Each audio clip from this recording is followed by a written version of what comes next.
Salam guys, j'espère que vous allez bien, moi ça va super bien. Gars yi nag tey wax bi du gudd noonu parce que vidéo bi spécial pour Havertz la en fait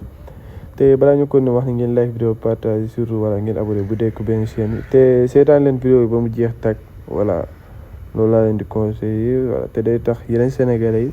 ñu leen di proposer sama chaîne et tout voilà gars yi nag vidéo bi nii si Havertz en fait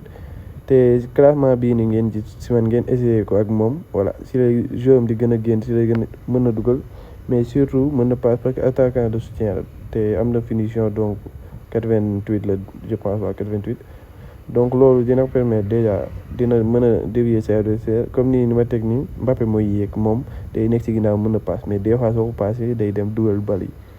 donc genre faux neuf la daal moom donc lu simple la seetaan leen vidéo ba mu jeex tàkk voilà di ngeen si am lu leen surtout ngeen xool début action yi si moom passe yu muy def passe yu garaaw yoo xam te yeneen joueurs duñ ko mën voilà yooyu noonu.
Drink your love's about